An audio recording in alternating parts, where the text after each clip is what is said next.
Corresponde a esta sesión del curso Entender el arte contemporáneo dentro del programa Aula Abierta, corresponde a esta sesión ocuparnos de la pintura del siglo XX en una especie como de un gran capítulo que a su vez tiene dos partes. Vamos a abordar en primer lugar, bueno, pues la pintura de la primera mitad del siglo XX que llega prácticamente pues, hasta el fin de la Segunda Guerra Mundial, es decir, de 1900 a 1945. Y bueno, vamos a hablar de bastantes cosas, es decir, vamos a hablar pues esto de esa crisis del clasicismo a la crisis que sufren las vanguardias hasta 1945. Después veremos la segunda mitad del siglo. Eh, Os tengo que decir que, bueno, pues esta división, ¿no? De empezar con una pauta cronológica en este año, en este caso el año 1900, que llega hasta 1945. Eh, Empezar con una pauta cronológica es bastante discutible, incluso no todos los autores lo aceptan. Si el año 1901, bueno, 1900-1901 señala el comienzo del siglo XX, desde el punto de vista de la cultura, hay algo que se convierte en un hecho muy diferencial.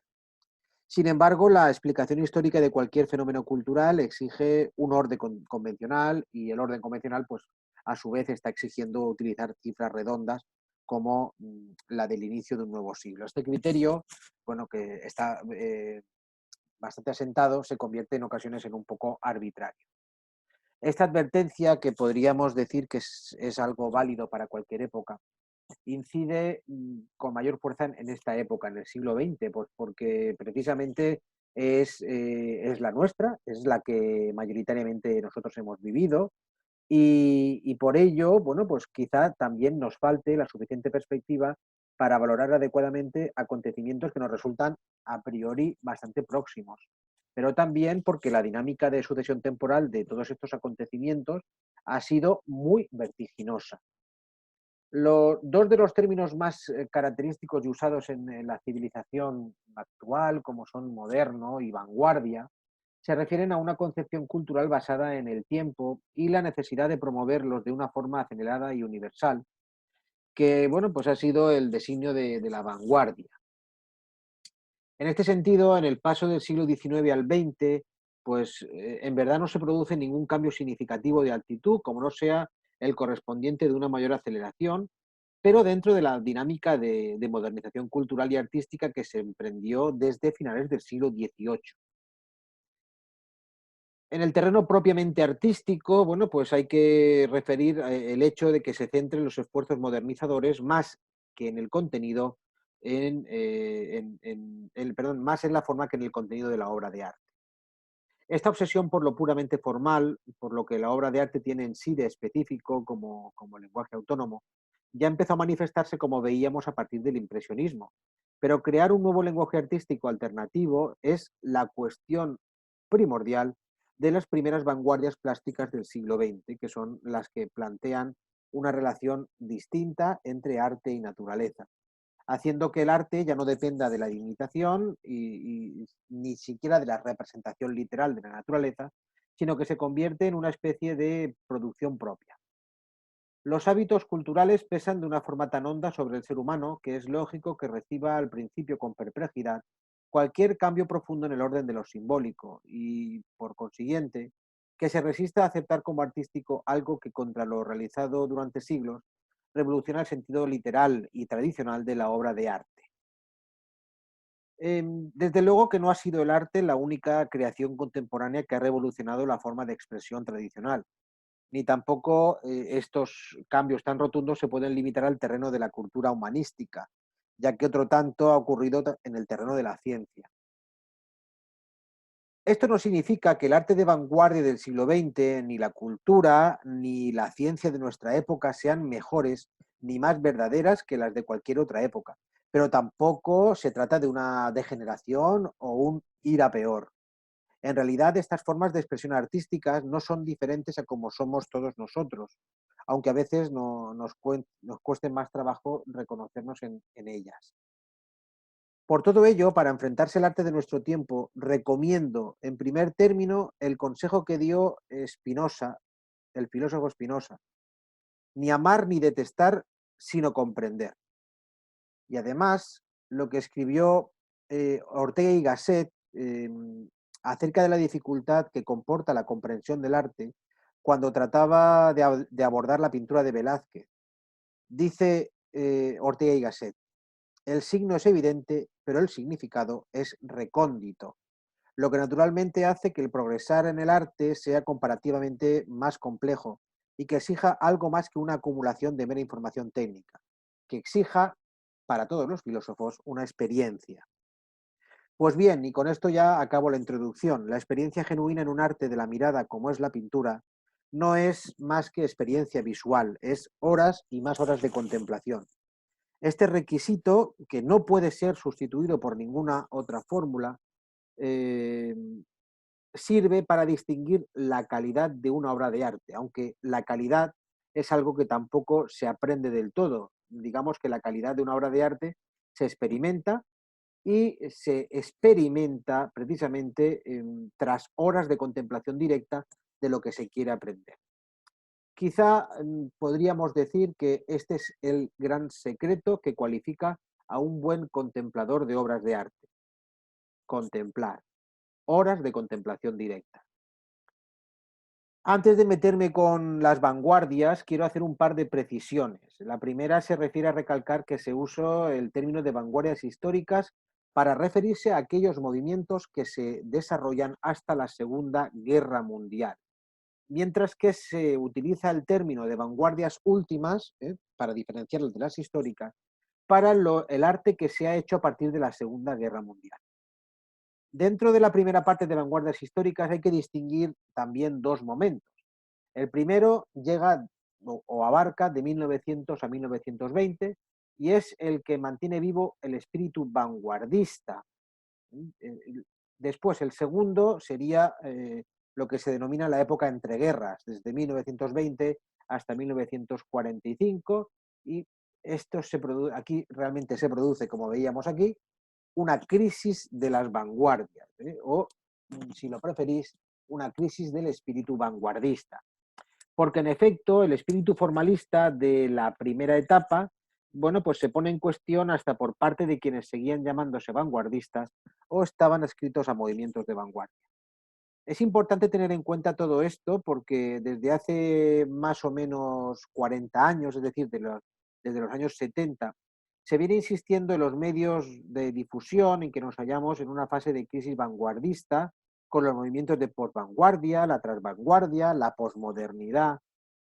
Aunque cada momento histórico tiene su peculiaridad y por tanto es evidente que lo que se entendía como crisis de vanguardia en los años 30 no es lo mismo que ahora se entiende por crisis de vanguardia, pienso que el cambio que se ha hecho al respecto en este medio siglo, es decir, a partir de 1970 más o menos, no ha afectado al problema en sí, sino a su diferente difusión social. El arte de vanguardia, en esa época de entreguerras de 1920 a 1945, era consumido por una minoría y estaba en situación muy crítica. No tenía apenas impacto social. Sin embargo, el arte que se produce a partir de la Segunda Guerra Mundial y más concretamente a partir de 1970 es un producto de consumo masivo. Es algo que se consigue rápidamente. Bien, empecemos a hablar de las décadas de la euforia vanguardista, de 1900 a 1920. Al comienzo del siglo XX, muchas de las figuras capitales del arte de la etapa anterior que nosotros veíamos estaban todavía vivas. Por ejemplo, Camille Pissarro muere en 1903, Cézanne en 1906, Degas en 1917, Renoir en 1919, Monet 1926. Los de la segunda hornada, digamos aquellos nacidos a partir de 1850, viven menos, es decir, paradójicamente. Van Gogh y Georges Seurat mueren en 1890, Monsieur Le Toulouse-Lautrec 1901 y Paul Gauguin en 1903.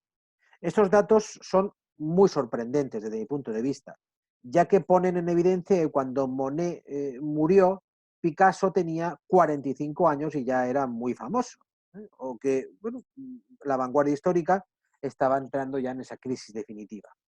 Dos de las figuras más emblemáticas de la vanguardia del siglo XX, como Vasily Kandinsky y Henri Matisse, que respectivamente nacen en 1866 y 1869, eran, en relación con Van Gogh, por ejemplo, 13 y 16 años más jóvenes, y en relación con Toulouse-Lautrec, solo 2 y 5 años más jóvenes. Por tanto, podemos decir que eran rigurosamente coetáneos Matisse, Kandinsky, Van Gogh, Toulouse-Lautrec, en fin, bueno, pues aunque podría seguir haciendo muchas tablas cronológicas, no creo que nos aportaran mucho más de lo que acabo de decir.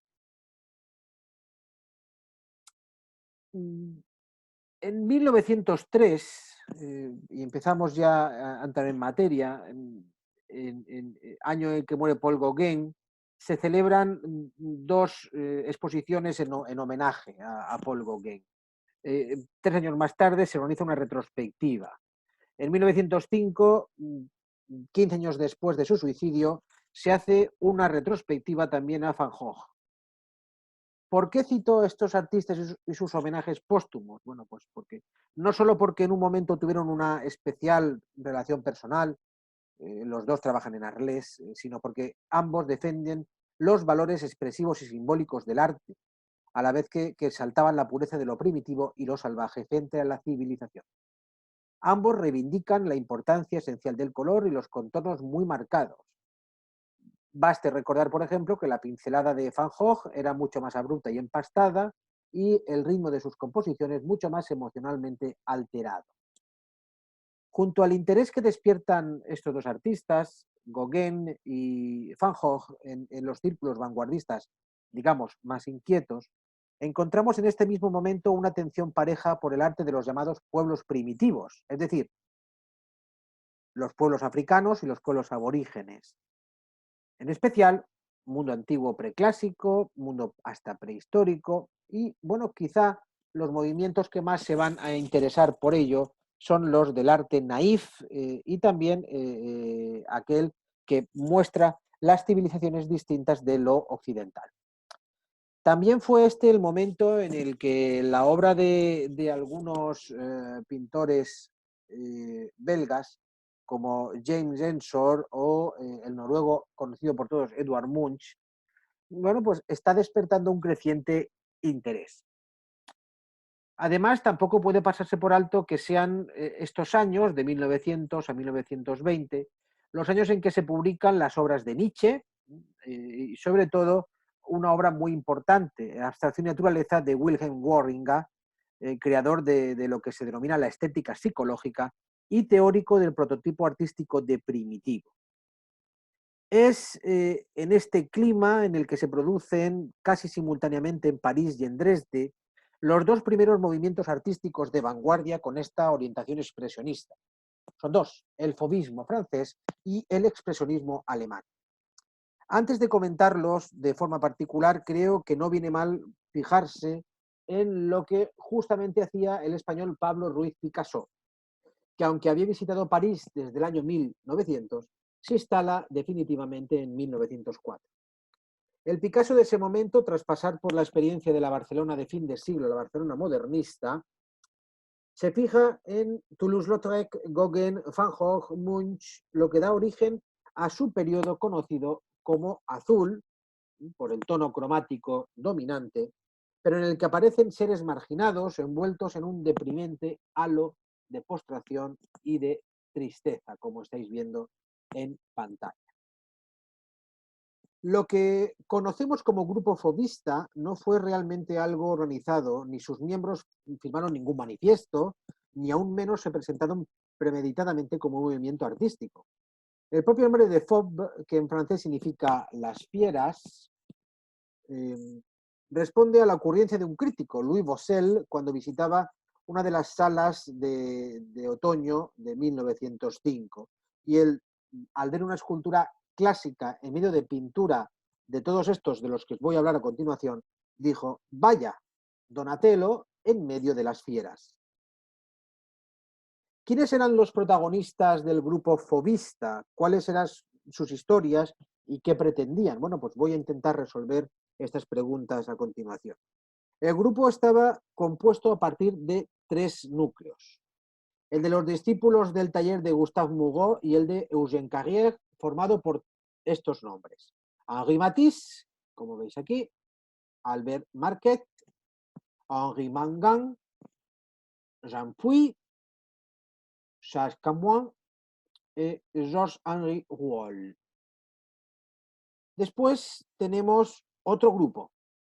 Tenemos el grupo compuesto por André Derain, que es heredero del puntillismo, y Maurice Vlaminck. Y un tercer grupo que viene de Le Havre, como son Émile Othon Fries, Raoul Diffie y Georges Braque. Todos nacidos en la década de 1870, son más jóvenes que Matisse, lo que provoca que Matisse ejerciera autoridad entre todos ellos. Basta con el enunciado de sus respectivas procedencias para comprender que su convergencia no fue simultánea, ni desde el punto de vista físico ni tampoco artístico. En realidad, se fueron conociendo y tratando, al menos algunos de ellos, desde comienzos de los años 1890.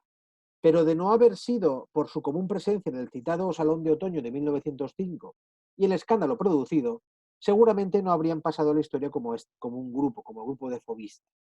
De hecho, es significativo que fuera tras la polémica de 1905 que acabo de relatar, cuando se alinean de una manera más homogénea, siendo la muestra colectiva de 1906 la que se denomina como más genuinamente fobista.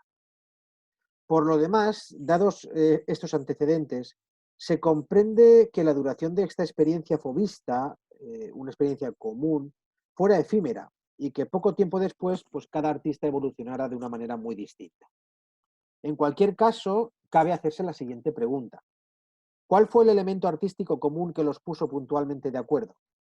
Aun a riesgo de simplificar una cuestión mucho más compleja, se podría afirmar que ese elemento común fue un uso no descriptivo del color.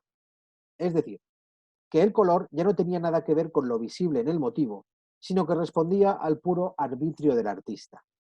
En realidad, desde el impresionismo, como ya se ha explicado, la aplicación del color no tenía que ver con la tradición académica ni con la visión espontánea, sino que respondía a la aplicación de las leyes de los complementarios, o, si lo preferís, al estudio de las reglas que rigen el funcionamiento de los colores entre sí. Los pintores postimpresionistas acentuaron la autonomía del color, buscaban su aplicación mediante tonos puros y planos, que se alejaban cada vez más de la visión natural o convencional. En este sentido, las últimas obras de Gauguin habían llevado esta posición a un límite extremo, con lo que, en definitiva, la supuesta revolución fobista era más de grado de intensidad que de auténtica invención o novedad.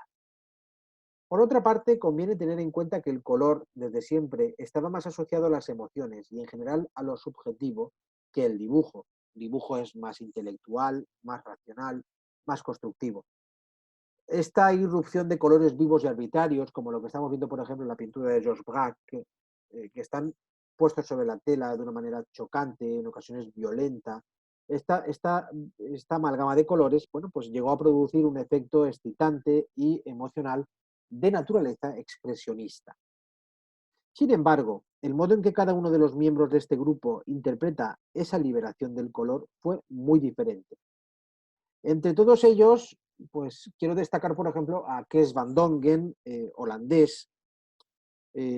Responde claramente a una visión más subjetiva del color. Van Dongen se asocia con los fobistas en 1906. Y luego, bueno, pues hay otros, ¿no? Pero quizá a lo mejor los más destacados sean los que ya os he puesto: Henri Matisse, André Derain y Georges Braque. Georges Braque, por cierto, no tarda en aliarse con Picasso para fundar un nuevo movimiento, el cubismo. Bien, en 1907 Matisse pinta esta obra fantástica, El lujo.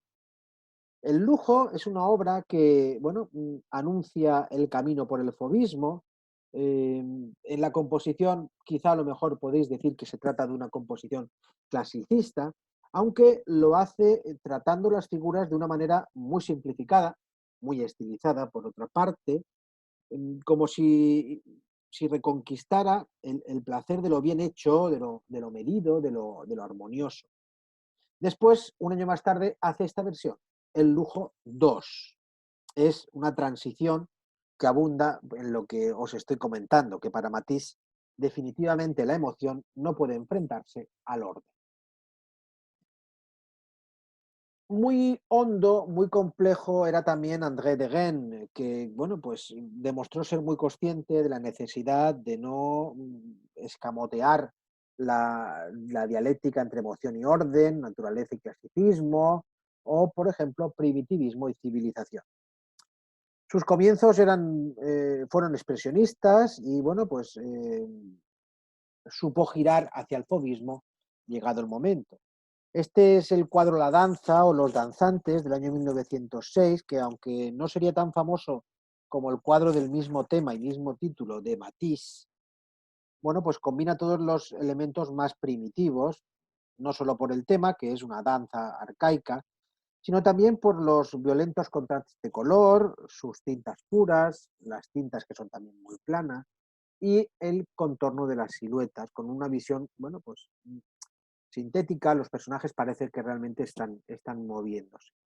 Del resto de los FOB, hay que destacar también, por ejemplo, a Raúl Dufy, que deriva, como veis aquí, hacia composiciones marinas o fluviales de tonos celestes, donde el trazo del dibujo y las manchas de color, aún yendo cada una por su parte, conviven de manera bella y armoniosa.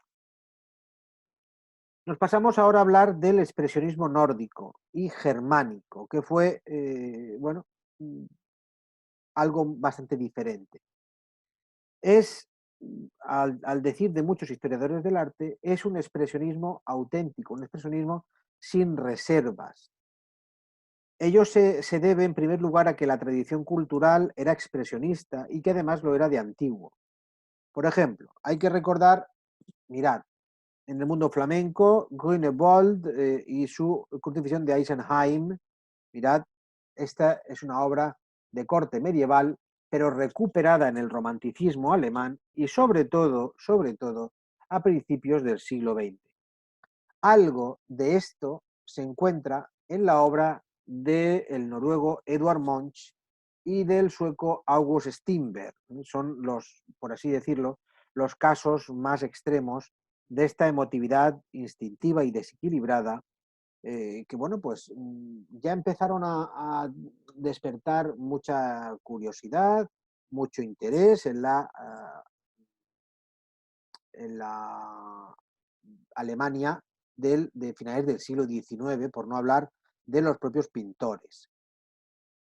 Tampoco se puede olvidar al respecto la conflictiva situación política de estos países, también su conflictiva identidad nacional. Alemania se funda como Estado independiente en 1870 y desde ese preciso momento comienza una historia agónica de expansión-contracción. Se trata de, bueno, algunas sugerencias que nos pueden servir no solo para entender, bueno, pues lo que antes estaba contando acerca de la idiosincrasia de la cultura germánica, sino la naturaleza intensa de su expresionismo a comienzo del siglo XX. Un expresionismo que, como tal movimiento, comienza pronto, con la fundación del grupo El Puente en 1905 en Dresde. Después en Múnich se van a dar cita otros pintores con el grupo El Jinete Azul, que bueno, pues deja de hacer expresionismo, aunque en realidad desde mi punto de vista lo hace con matices y variantes. El expresionismo alemán es bueno, muy diferente del expresionismo francés, es más limitado, pero bueno, es mucho más genuino. Los fundadores del grupo El Puente pues, son estos tres, Ernest Ludwig Kirchner, Erich Heckel y Carl Schmidt Rottluff. Los tres, bueno, pues, por cierto, estudiantes de arquitectura decepcionados que vieron en la pintura una forma de liberación. Y bueno, pues eligen este nombre, el nombre del puente, bueno, pues porque pretendían afirmar la unidad entre ellos, de ahí el puente, y bueno, pues que el puente también les llevara para el futuro. En 1906 publica su programa, un programa que defiende como fundamental para el arte, que fuera la expresión directa de la vida, el valor de la sensación inmediata, y bueno, pues desde el punto de vista artístico, adoran la escultura de los primitivos africanos y de Oceanía, y desde luego idolatran a Van Gogh. Este primer núcleo fundacional del puente, que por cierto en 1911 se traslada de Dresde a Berlín, se completa con otros artistas importantes como Emil Noll, Max Pechstein y Otto Miller. En cuanto a la obra que produjeron, bueno, aunque compartían cosas con el fauvismo, como estáis viendo, la forma de aplicar estos principios, bueno, pues hicieron que sus resultados fueran muy distintos. De hecho, su obra, si la analizamos desde el prisma de la experiencia vital y la intensidad emocional, da la impresión de ser comparativamente más auténtica, aunque también desde un punto de vista formal. Otra historia muy diferente tuvo el grupo El Jinete Azul, fundado en Múnich en 1911, con personajes de la talla de Frank Mars y August Mack, eh, a los que se sumarían, bueno, seguro que conocéis, Vasily Kandinsky y algunos otros que veremos ahora después. Kandinsky y Frank Marc, bueno, pues trabajan juntos, deciden ponerle el nombre del Jinete Azul y hacer lo que se denomina el almanaque, que es lo que estáis viendo aquí. Este almanaque es el que contiene el contenido teórico bueno, los programas teóricos del expresionismo alemán, concretamente del grupo Jinete Azul. A través esta publicación nos encontramos con las obsesiones fundamentales de Kandinsky y de Marc. Por ejemplo, Kandinsky estaba muy preocupado con la relación entre artes plásticas y música. En 1910 escribe este libro muy recomendable sobre lo espiritual en el arte y que se convierte en una especie como de catecismo de iniciación en la experiencia artística de vanguardia. Kandinsky, en este tratado sobre lo espiritual en el arte, lo encontráis muy barato en Internet, por cierto, presenta la experiencia de acceso al arte no representativo como una especie de elevación mística o espiritual. Kandinsky estaba convencido de que los colores tenían correspondencia con sonidos y con sentimientos y sensaciones. A partir de sus paisajes primeros, bueno, pues Kandinsky no tarda en llegar al arte netamente abstracto. Frank Marc, por su parte, sufre una historia diferente. Muere en la Primera Guerra Mundial con, bueno, apenas 36 años. Pintaba figuras de animales casi obsesivamente, influido por Géricault y por Delacroix, siempre buscando la liberación de lo instintivo, pero los colorea con tonos arbitrarios, son imágenes con un poco de dinamismo trágico. De este mismo grupo del Jinete Azul destaca, por ejemplo, Alexei von Hanlewski y, sobre todo, Paul Klee. Paul Klee es uno de los pintores más importantes del siglo XX. Este Paul Klee, bueno, pues constituye un caso aparte, porque, bueno, él escribe una especie como de diario que es el mejor testimonio de la evolución creadora de un artista de vanguardia, pero su pintura no se queda detrás. Domina muy bien el dibujo, sus primeras obras pues, pueden mostrarnos un contorno de línea dura, pero bueno, a partir de un viaje a Túnez en 1914, cambia radicalmente su pintura y se vuelve así, se vuelve un poco expresionista y se dedica a hacer máscaras.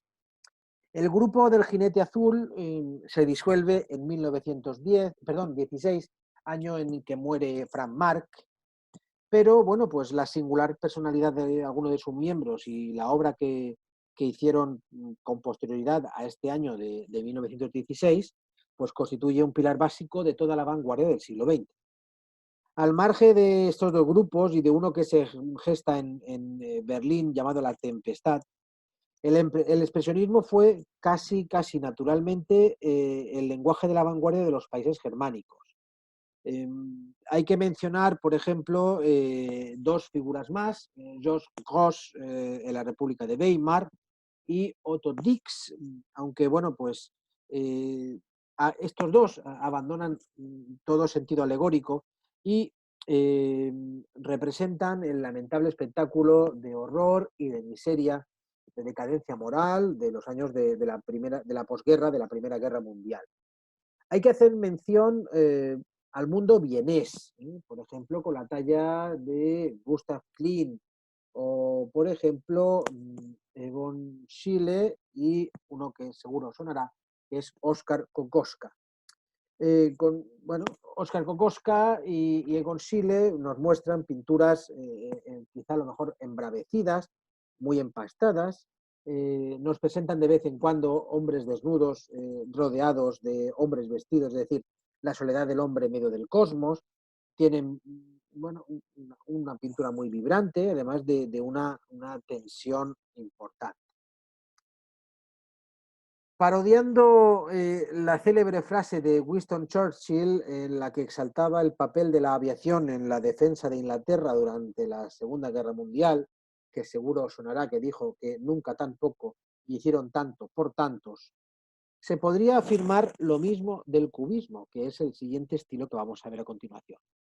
El cubismo es un movimiento artístico que crean conjuntamente dos artistas, Pablo Ruiz Picasso y Georges Braque, trabajando en la intimidad de cada uno de sus talleres entre aproximadamente 1908 y 1912.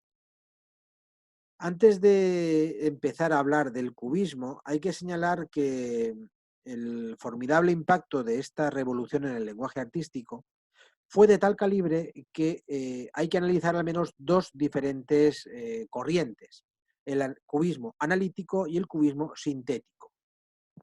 Y es lo que veremos a continuación.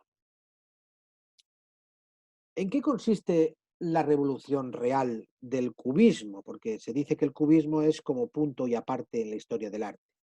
Bueno, el cubismo, dicho de una manera directa y simple, rompe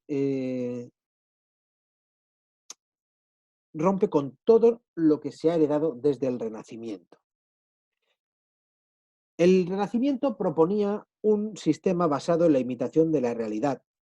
Y bueno, pues Picasso y Georges Braque sustituyen ese modo de representar la realidad, que dependía de la imitación, por un sistema en que los objetos eran presentados en sí y no por su apariencia. Es decir, en vez de representar la realidad, ellos la construyen, la fabrican, la producen. Para lograr un objetivo tan asombroso, se dedican básicamente a descomponer las múltiples facetas de un objeto y a presentarlas todas a la vez, prescindiendo de cualquier punto de vista. En la primera fase, que es esa fase de analítica, esta descomposición del objeto se hizo mediante el análisis de formas geométricas a las que se les resta toda sensación volumétrica. La segunda fase, que digamos abarca los últimos años, es decir, de 1900 a 1910 a 1915, más o menos, bueno, pues se reconstruye el objeto con trozos de papel, con letras, es decir, se inicia esa técnica artística llamada collage, que en francés significa pegamento. A través de esta experiencia compartida por Braque y por Picasso y la evolución analítico-sintética, los artistas ven claro el camino para construir de manera autónoma una realidad artística que no dependía de ninguna clase, que era el sueño último de cualquier artista contemporáneo. Aunque Picasso y Braque jamás dieron el paso a un lenguaje completamente abstracto, está claro que fueron no solo los responsables de que el lenguaje abstracto se diera, sino sobre todo de que cualquier lenguaje artístico futuro se construyera de manera autónoma. ¿Cómo pudieron llegar a esta revolución? Bueno, pues si quisiéramos responder con la debida amplitud, tendríamos que remontarnos a raíces filosóficas, científicas, técnicas, sociales, incluso hasta psicológicas. Hay que tener en cuenta dos grandes influencias. La primera, la última obra de Cézanne. La segunda, el arte de los pueblos primitivos, en especial de los pueblos primitivos africanos y las culturas aborígenes de Oceanía.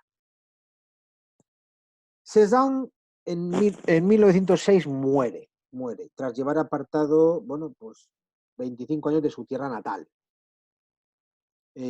Poco tiempo después se le están dedicando exposiciones de carácter retrospectivo, homenajes póstumos, y bueno, pues Braque y Picasso se fijan en las últimas obras de Paul Cézanne. Por ejemplo, estas bañistas, esta montaña de Saint Victoire, algunos bodegones, algunos retratos. Y bueno, pues la visión no depende del objeto ni se trata de representar el punto de vista elegido. Picasso y Braque se fijan en la última obra de Paul Cézanne y Picasso amalgama todo lo que ve y saca Las señoritas de Aviñón, una obra que empieza en 1906, acaba en 1907 y que deja absolutamente perplejos a todos, en realidad eran pocos, a todos los que lo vieron. La obra, desde luego, aún hoy tiene algo de terrorífica y no por su tema, porque es un conjunto de mujeres desnudas en un prostíbulo. El terror procede de las distorsiones a las que son sometidas algunas de estas figuras, como veis, la multiplicación de ángulos agudos. Picasso hace algo insólito en el momento y que provoca un efecto claustrofóbico, diría yo. Convierte el tema del desnudo femenino en un tradicionalmente representado como una exaltación de la alegría de vivir en la naturaleza, lo convierte en un interior urbano que es además un prostíbulo. Puede recordarnos la Olimpia de Manet que ya veíamos y que también ocasionó un escándalo, incluso pues, el almuerzo campestre de Matisse, en donde también había bañistas desnudas. Pero Picasso tenía una alegría de vivir en la cabeza y esa alegría de vivir pretendía destruirla.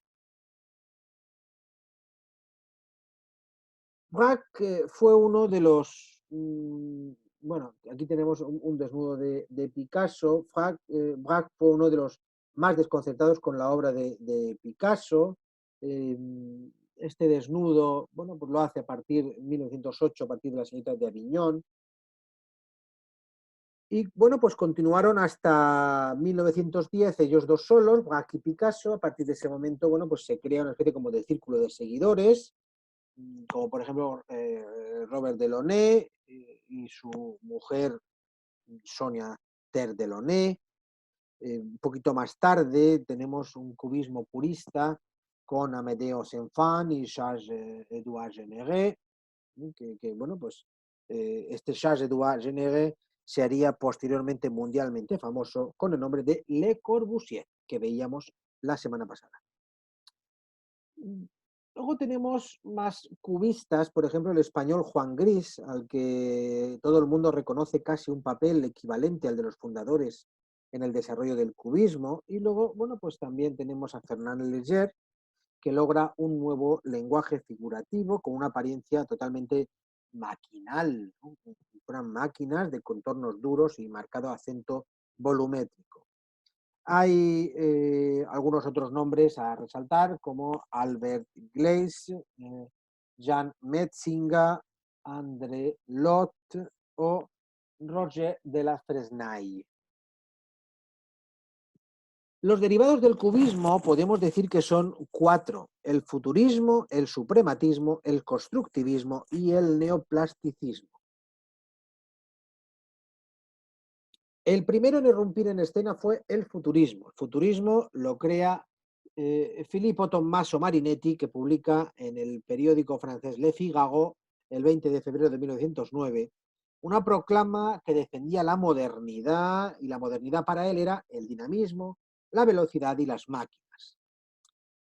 Marinetti enseguida encuentra cómplices y bueno, son por ejemplo Umberto Boccioni, que ya vimos también la semana pasada, Giacomo Balla, Luigi Ruzzolo, Carlo Carà y Gino Severini. Desde el punto de vista artístico, el futurismo era algo así como un cubismo dinamizado. Esto no deja de tener importancia porque el cubismo, casi por naturaleza, era un arte inmovilizado. Naturalmente no era, por otra parte, fácil dinamizar lo que tendía a lo estático y bueno, pues esa quizá fue la gran traba del futurismo. Para lograr esa sensación de movimiento vertiginoso, los futuristas convirtieron la retícula en algo atravesado por una lluvia de líneas diagonales y bueno, pues cualquier tipo de figura geométrica, incluso movimientos en espiral. También aprovecharon las vibraciones cromáticas simultáneas. Buscaban temas en los que se hicieran más palpables los valores que defendían, por ejemplo, manifestaciones políticas, carreras de coches, vuelos aéreos, etcétera.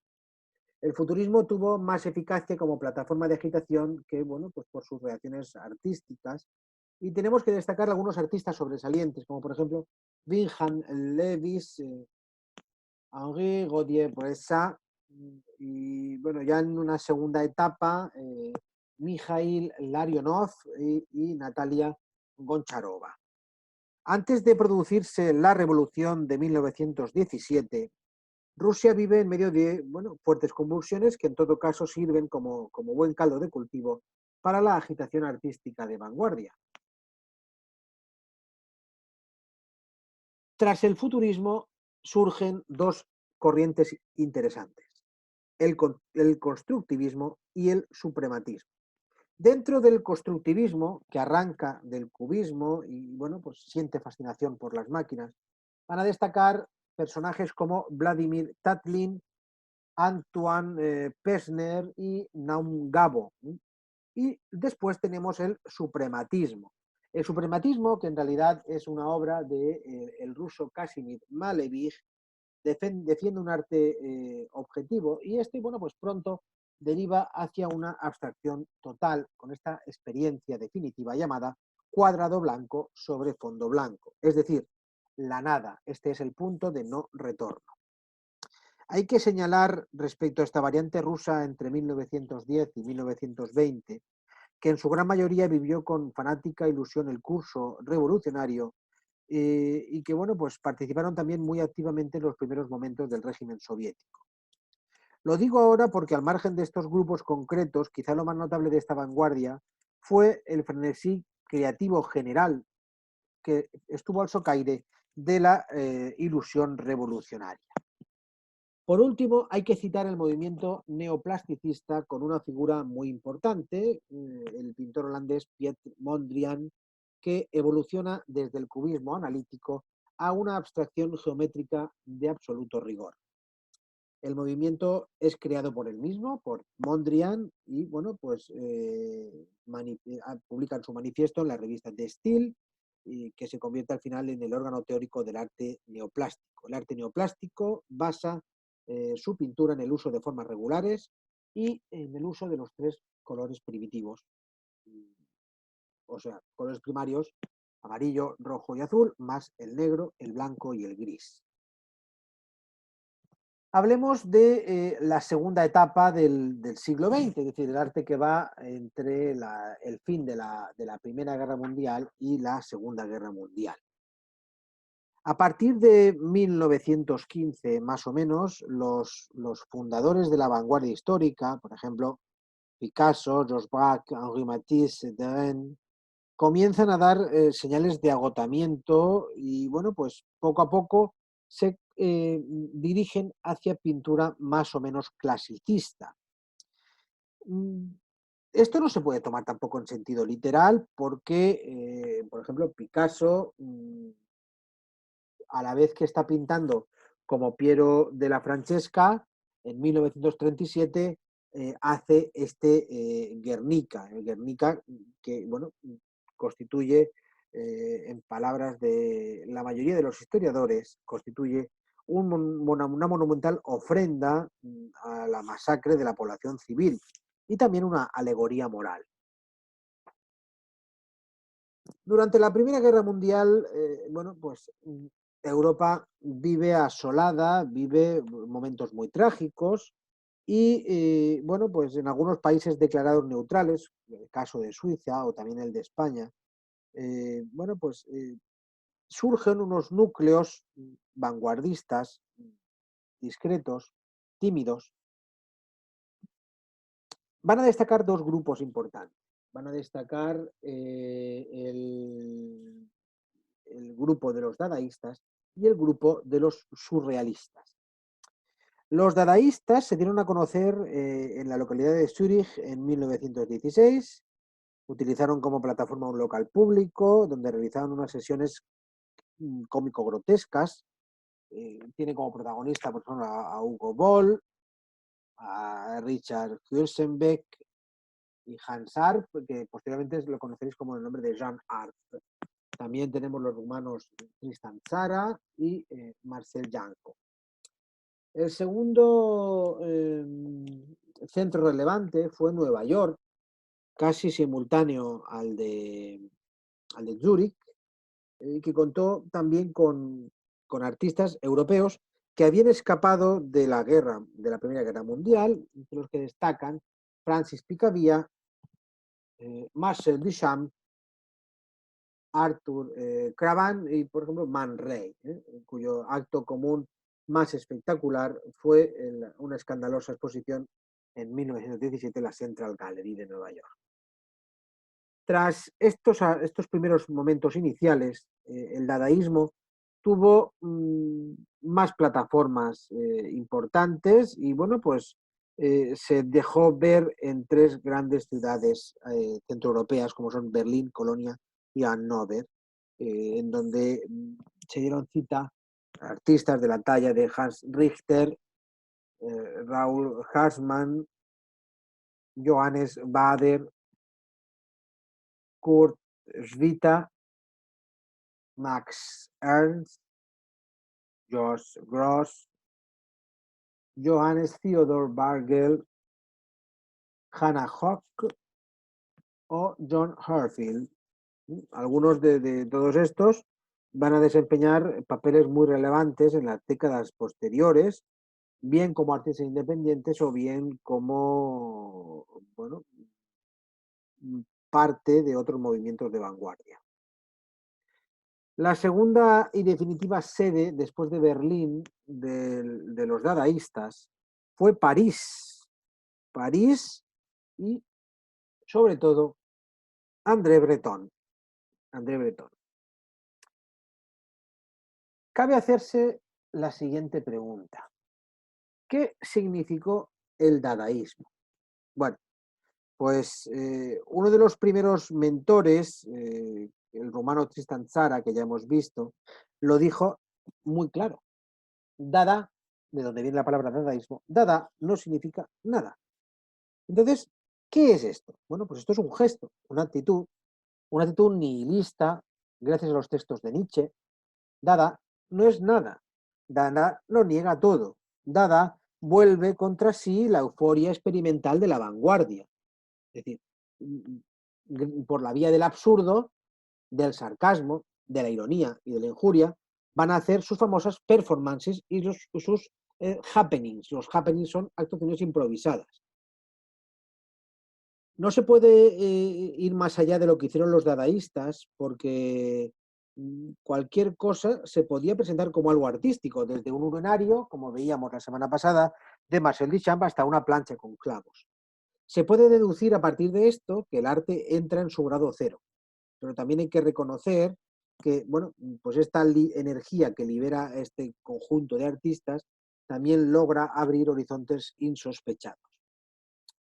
Lo que se presenta como nada, es decir, como dada, al final se va deshaciendo de todo y como puede imaginarse, es un movimiento que no puede durar. Por ello se acusa a los dadaístas de, bueno, pues convertirse en una protesta hueca, una protesta que no tiene después eco. Y bueno, sí que es verdad que André Breton posteriormente sí que lo supo dar una alternativa y crea un movimiento que os sonará, llamado surrealismo. un movimiento que se funda a finales de 1924 y que se hizo con el liderazgo moral de la vanguardia de entreguerras. Tiene dos etapas claramente. Entre 1924 y 1929 situaríamos la primera, y entre 1929 y 1945 la segunda que, bueno, en la que asistimos a una radicalización de este arte surrealista. El surrealismo quiere recuperar la fuerza imaginativa potenciada por el romanticismo, es decir, nos retrotraemos un poquito. Su término clave fue el de inconsciente y, bueno, su método se basaba en la escritura automática. Los surrealistas no quieren la revolución y, bueno, pues quieren que el arte se expanda socialmente. Realizan varias publicaciones, por ejemplo, La Revolución Surrealista, el surrealismo al servicio de la revolución, pero sin duda la más interesante será Minotauro. Minotauro dura hasta 1939 y allí se publican trabajos de los más importantes teóricos surrealistas, ilustrados por artistas plásticos. Este arranque inicial predominantemente literario del surrealismo expresa la ausencia de un código o de una fórmula plástica. De hecho, una de las primeras discusiones que hubo entre sus fundadores fue la de determinar si se podía hacer una obra plástica surrealista, lo cual, dado el método de escritura automática, pues no era fácil. Las dos etapas anunciadas como principales del surrealismo, es decir, años 20 y años 30, tuvieron protagonistas muy diferentes.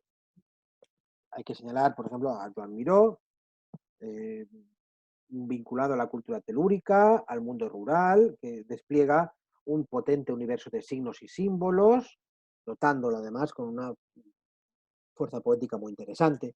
Y luego André Masson, que desarrolla pues, un grafismo mucho más violento, pleno de notas agudas dinámicas y puesto al servicio de escenas rituales como esta pelea de gallos.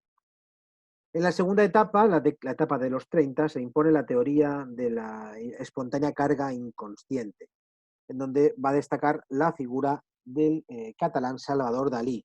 Salvador Dalí, que ya había demostrado inquietudes cuando estuvo en Madrid, traba amistad con García Lorca, con Luis Buñuel, ¿no? Se instala en París en 1929 y se integra en el movimiento surrealista y además se convierte enseguida en una de sus personalidades dominantes. El surrealismo artístico no tiene ninguna técnica precisa, sino que busca efectos de estimulación de la parte oculta de la mente. En este sentido, la mayor parte de los artistas surrealistas derivan hacia un lenguaje figurativo más realista y siguen con juegos experimentales y utilizando todos los medios de expresión que están al alcance de su mano. Hay que destacar como artistas surrealistas a Yves Tanguy, a Paul Delvaux o incluso al canario Óscar Domínguez.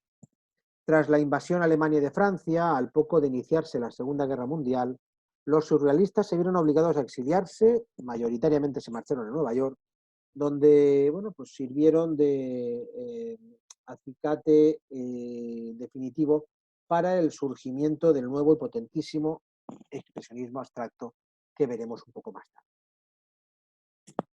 Sin embargo, la vanguardia europea no se queda aquí, sino que existen, bueno, pues otros caminos de la vanguardia europea.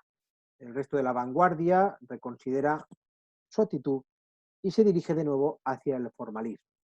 Hubo algún grupo que se denominaron los pintores abstracto-geométricos y que en realidad, bueno, pues estaban haciendo investigaciones para aproximarse al realismo desde un punto de vista abstracto, fijaos la contradicción. Pero por otra parte, bueno, pues también fue el periodo del muralismo mexicano, con figuras de la talla de Diego Rivera, José Clemente Orozco y David Alfaro Siqueiros. No se puede pasar por alto el que, bueno, pues junto a los nuevos artistas que iniciaron su obra durante estas décadas de entreguerras, los grandes maestros de la vanguardia histórica continuaban con su propia evolución. Aunque estuvieran más en la sombra, fue todavía importante la evolución de Matisse, Degas, Leger, Mondrian, Kandinsky o Braque. Pero quiero llamar aquí la atención de una forma especial sobre un par de autores importantes. Giorgio de Chirico o Giorgio de Chirico, cuyas imágenes oníricas despertaron particular interés en los primeros surrealistas, y Giorgio Morandi. Giorgio Morandi, que bueno, promovió un arte llamado metafísico, con bodegones, con imágenes intemporales de fuerte carga consciente y simbólica. La revisión del desarrollo de la vanguardia histórica a través de grupos o movimientos característicos no solo provoca muchos desajustes, sino que en cierta manera condena a desaparecer del mapa a todos aquellos artistas que no se meten en ninguno de estos grupos. Fue el caso de artistas como, por ejemplo, Amedeo Modigliani, el ruso Marc Chagall, el lituano Chan Sotan, el polaco Moise Kislin, el búlgaro Jules Pazin, la francesa Marie Laurencin o incluso el japonés Tsuharu Fujita. Casi todos ellos nacen en la década de 1880, igual que Picasso, lo que les sitúa en el corazón de la primera oleada de la vanguardia histórica.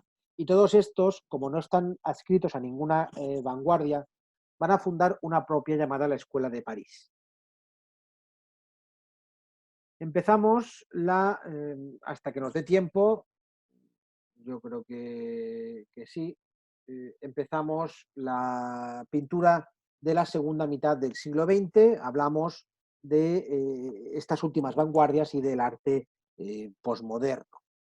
Aunque tras la Segunda Guerra Mundial no parece producirse ningún cambio en la dinámica sucesión de movimientos, grupos de vanguardia, al menos hasta llegar a 1970, comienzan a detectarse síntomas sustanciales de transformación del anterior espíritu vanguardista desde fechas muy tempranas. Por de pronto, como consecuencia de lo que ocurrió en la guerra, que convirtió a Estados Unidos en la indiscutible potencia hegemónica, todos los centros de decisión, incluido el Centro del Arte, se traslada allí. La mayor parte de la intelectualidad europea se había refugiado en Estados Unidos.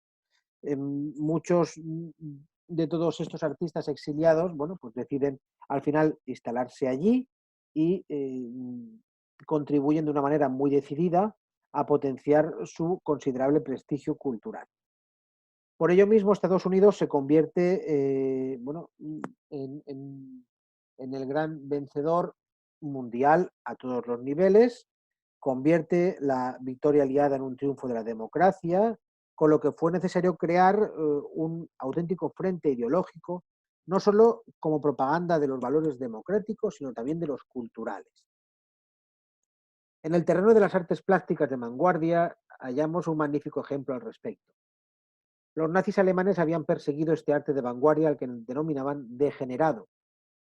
Incluso llegan a realizar en 1937 una muestra representativa que a priori pretendía el escarnio de este arte degenerado. La Unión Soviética no llegó a tanto, pero ya hacia el Ecuador de los años 1920 había mirado con recelo este arte vanguardista que consideraba una manifestación burguesa del decadente capitalismo. Con todos estos antecedentes, se comprende que el arte de vanguardia era un arte impopular y a partir de este momento, a partir del fin de la Segunda Guerra Mundial y con Estados Unidos como protagonista, se va a convertir en el portavoz de la ideología de la democracia.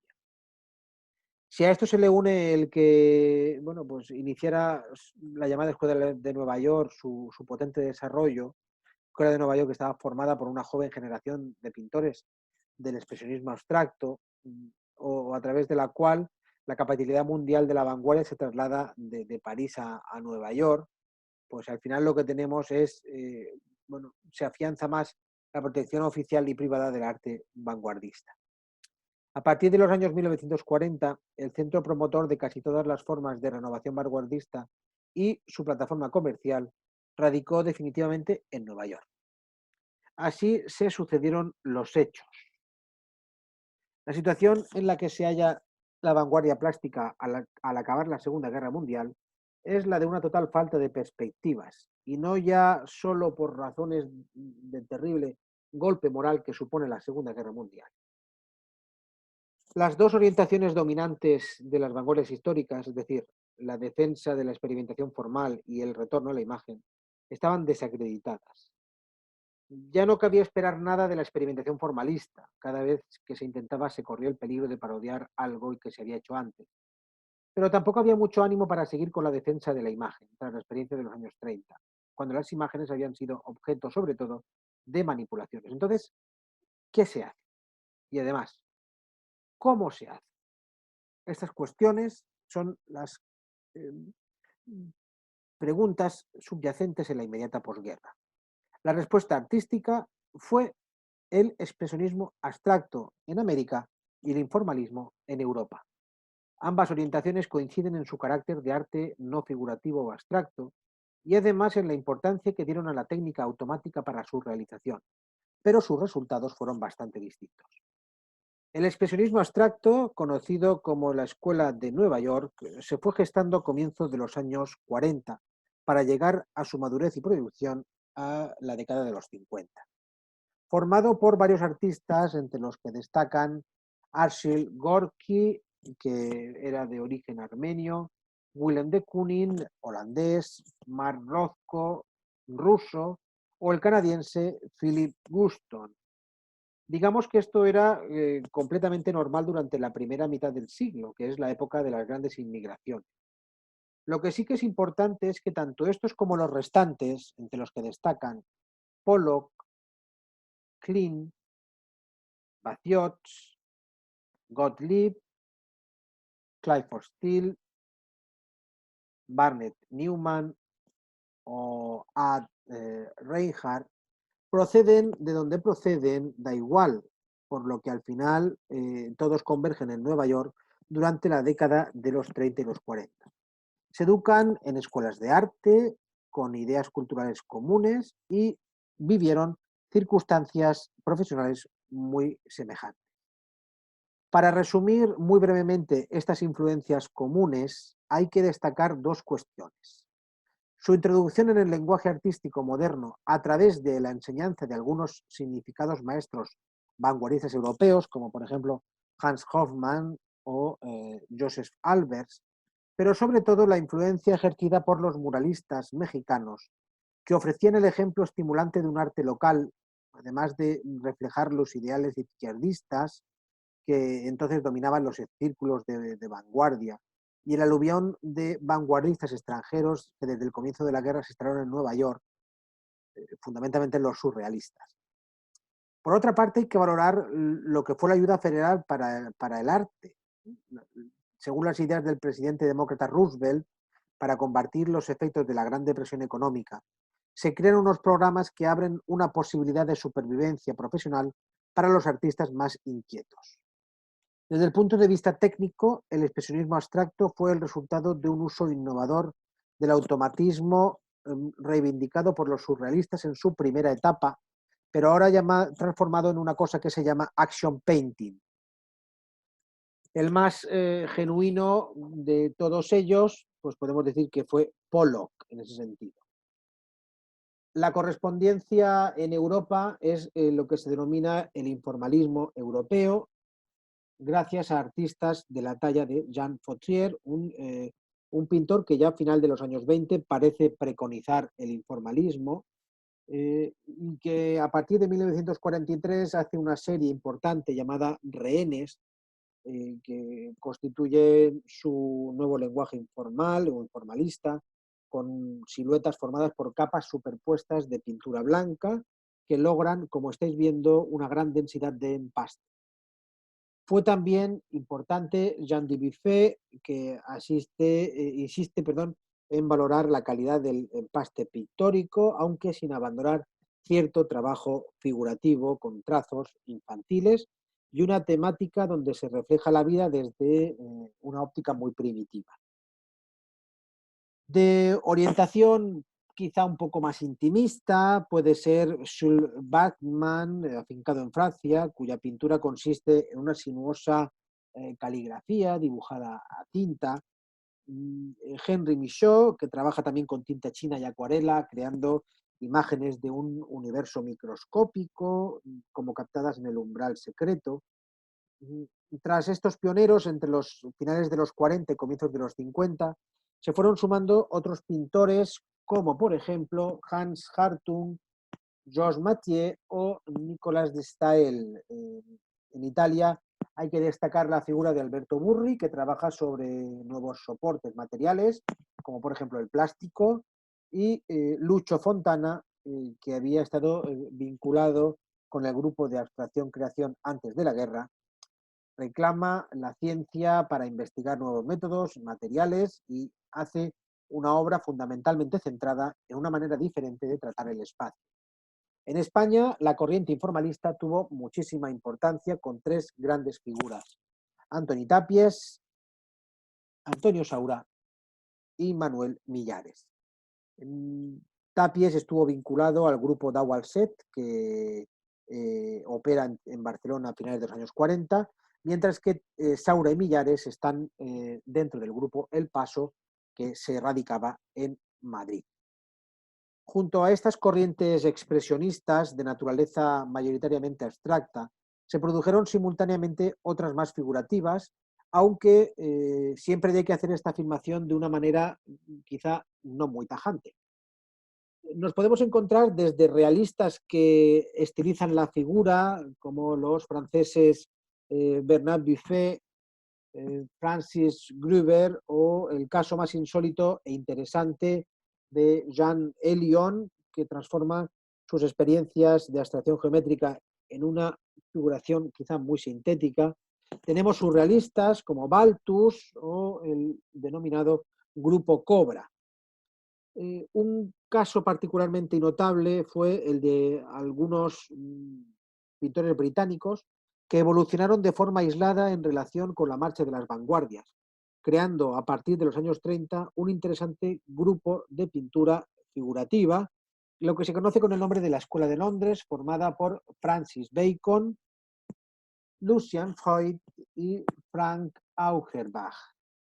No obstante, para entender esta corriente, dominada por la poderosa personalidad de Francis Bacon, hay que remontarse por ejemplo, a artistas como Paul Nash, que bueno, pues estuvo en los años incipientes del surrealismo, o las famosas crucifixiones de Graham Sutherland, que están evocando el mundo germánico de Grunwald.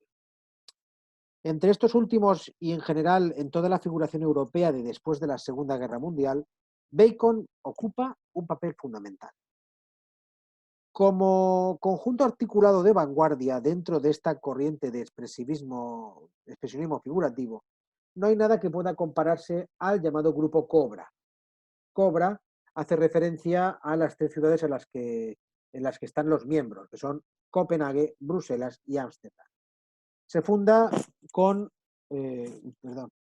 Karen Appel, con Constant y con el belga Corneille. También se van a añadir el danés Asger Gorn y el belga Pierre Alekinski. Con raíces en el expresionismo y el surrealismo, reivindican el mundo de los sueños, la expresividad de los primitivos, los niños, los locos. A mediados de los años 50, y para ir acabando la exposición, el triunfo del expresionismo abstracto americano era un hecho incuestionable desde el punto de vista publicitario y comercial. Aunque muchos de sus miembros más cualificados, imbuidos por el ideal romántico del artista, que no teme agotar la vida en pos de la obra, morirán trágicamente, este sacrificio quizá aumentó más el carisma de su imagen. Destaco este hecho porque a través de él nos vamos a encontrar con un fenómeno hasta entonces extraño, es decir, el consumo popular del arte y la conversión de sus autores en estrellas. Además de lo que significó esta situación como asimilación o institucionalización de la vanguardia, lo que acabó fue provocando su definitiva crisis y también degenera una ansiedad personal en los artistas de naturaleza destructiva.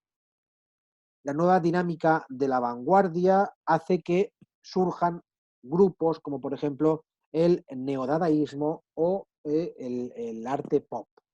En cuanto al neodadaísmo, tenemos varias figuras claves, sobre todo americanas, como Robert Rauschenberg, Jasper Johns, Jim Dean o Larry Rivers.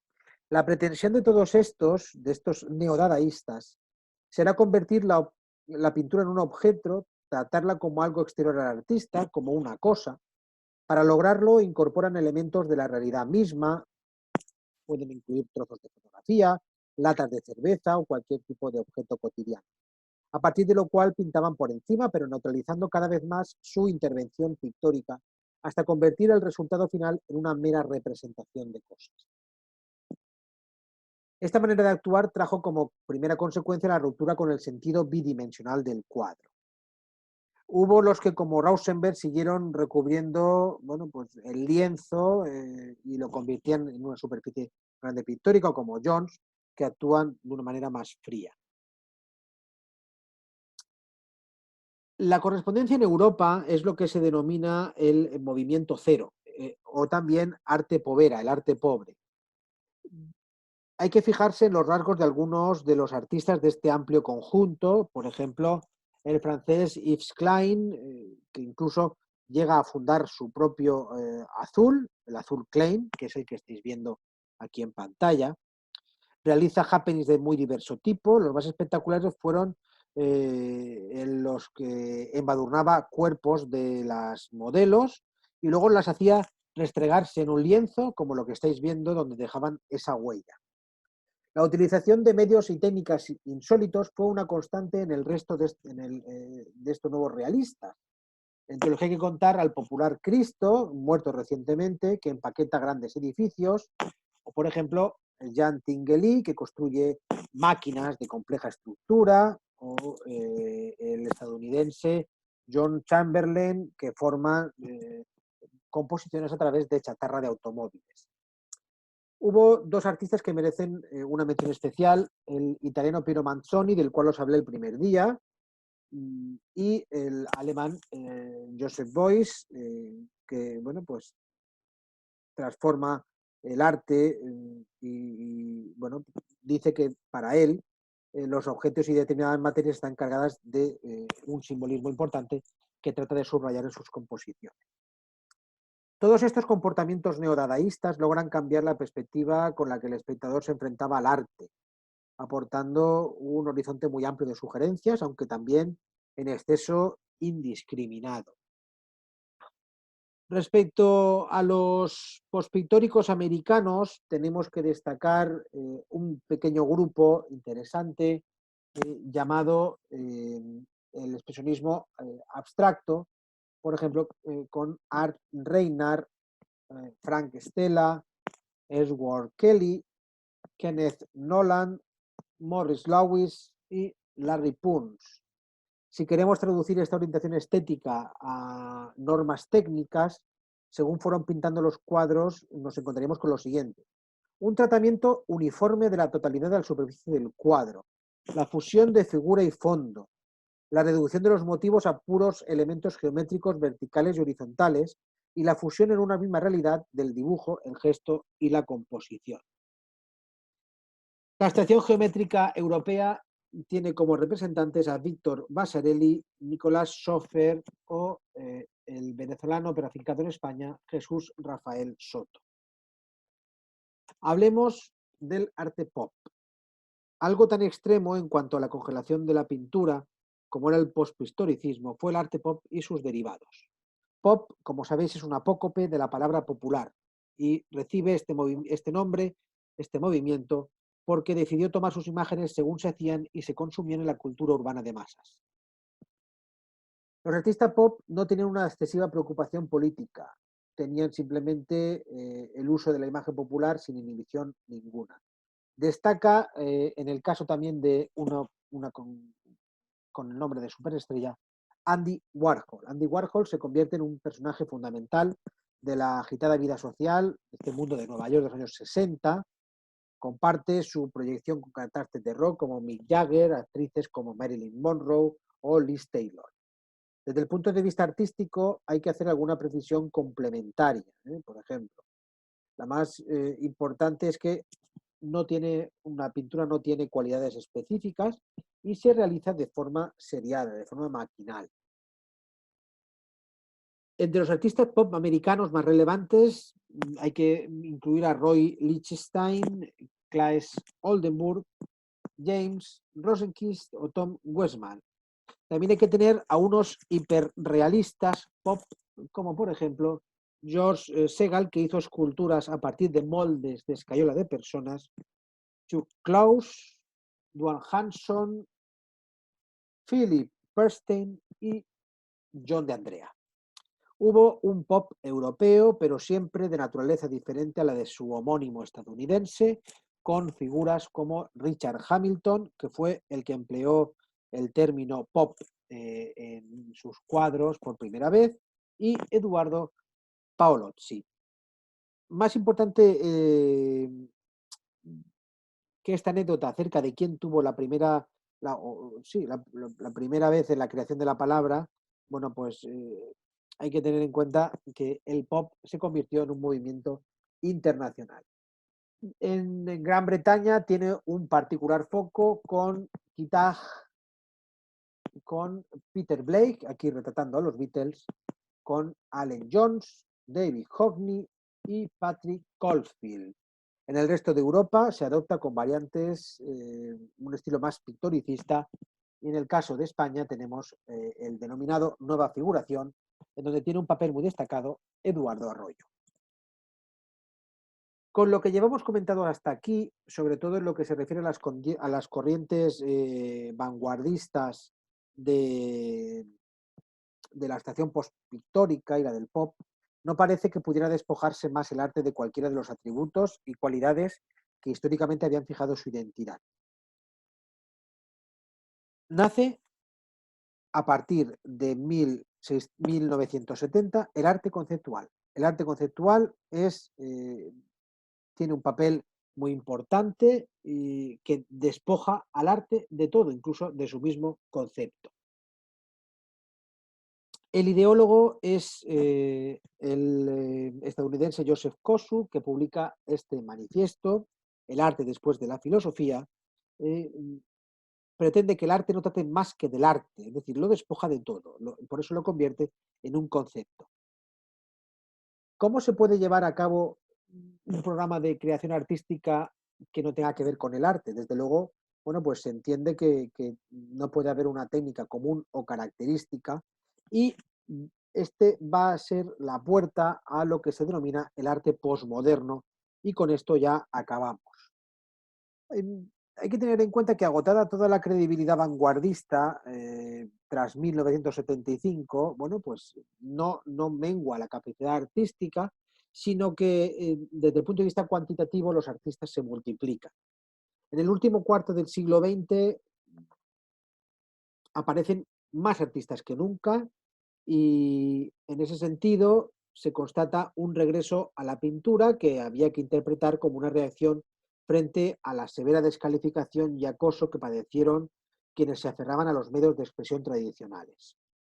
Además de reconquistar esa libertad perdida para hacer pintura, se produce una reivindicación vaga del expresionismo, con los neoexpresionistas alemanes como Baselitz, Penck, Kiefer o Inmendorf, los italianos Clemente, Sandro Chia, Paladino o Longobardi, o los pintores de Nueva York, Schnabel, Sell, Fischl, Basquiat, Susan Rothenberg y Haring.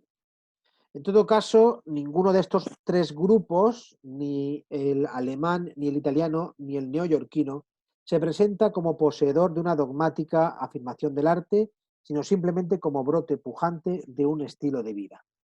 Donde hallamos una expresión más diáfana de lo que estaba ocurriendo fue en la documenta de Kassel, en esa Bienal de Arte del año 1982.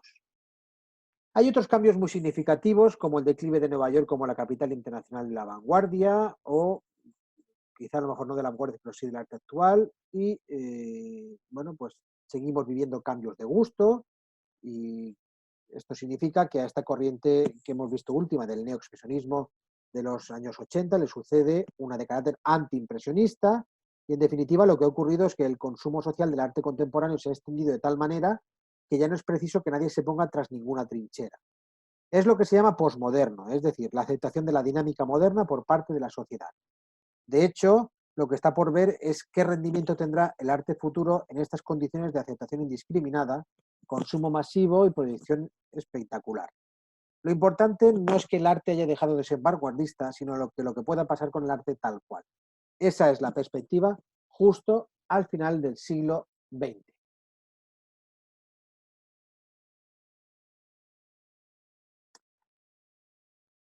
Y ya hemos terminado.